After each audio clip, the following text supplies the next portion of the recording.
The Galactic Military Academy's lecture hall fell silent as Commander Vexthor strode between the rows of cadets, his 4 arms clasped behind his crystalline back.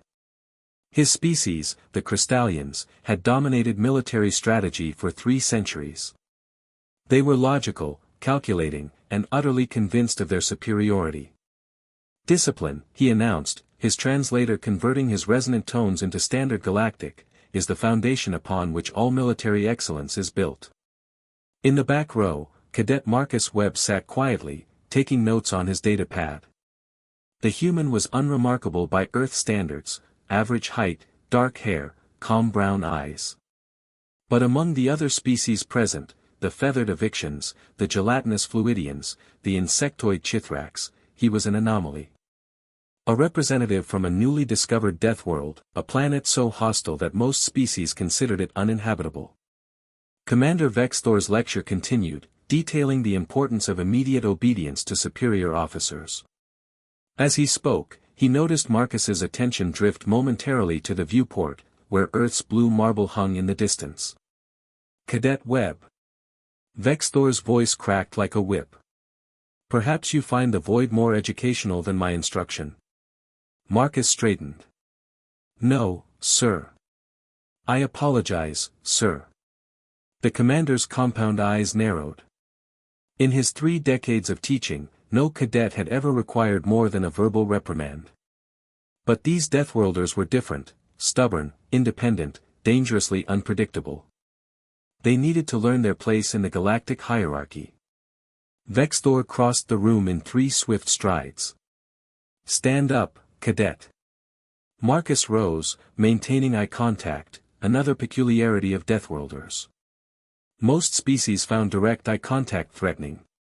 In the galactic military, inattention is a capital offense in combat situations. You endanger not only yourself but your entire unit. Without warning, Vexthor's primary right hand shot forward, striking Marcus across the face with enough force to discipline any normal species. The crack echoed through the lecture hall. Marcus's head snapped to the side, and a thin line of red blood, that primitive crimson fluid Deathworlders carried, appeared at the corner of his mouth. The other cadets gasped. Physical discipline was rare, reserved for the most egregious violations. But Commander Vexthor was making a point. Marcus slowly turned his head back, wiping the blood with the back of his hand. His expression remained neutral, but something flickered in his eyes, something ancient and primal that made Vexthor's crystals vibrate with uncertainty. Understood, sir, Marcus said quietly. Return to your seat.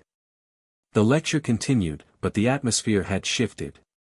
The Avicien cadets ruffled their feathers nervously. The Fluidians rippled with concern.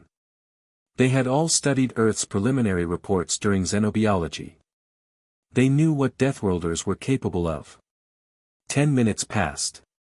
Commander Vexthor was demonstrating a tactical hologram when he felt it, a sudden wave of dizziness. His vision blurred. His 4 arms felt heavy, unresponsive. Commander, someone called out. Vexthor tried to respond, but his translator emitted only static. His legs buckled. The floor rushed up to meet him, and his crystalline body hit the ground with a musical chime. Chaos erupted. Cadets rushed forward. The medical alert was triggered.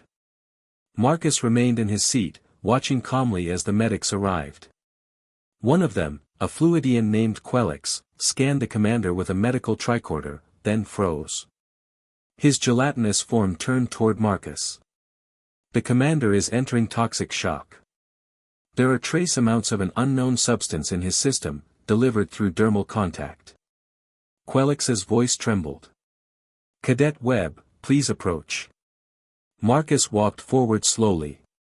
Quelix scanned him, then checked the results 3 times. Your skin, Quelix said in disbelief, secretes a protein compound when you're threatened. It's harmless to you but acts as a potent neurotoxin to crystalline physiology. The slap, you transferred it during the slap. The lecture hall fell deathly silent. Marcus knelt beside the fallen commander. On Earth, he said quietly, we have a saying, don't start fights you can't finish. He looked up at the gathered cadets. Sir, the medical team should administer a broad-spectrum antitoxin. He'll recover fully in a few hours.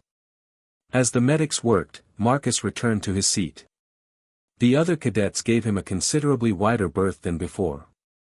When Commander Vexthor regained consciousness that evening, his first official act was to update the Academy's protocols. Physical discipline of Deathworlder cadets was hereby prohibited, not as a kindness, but as a matter of survival. The humans, it seemed, carried their planet's dangers in their very skin.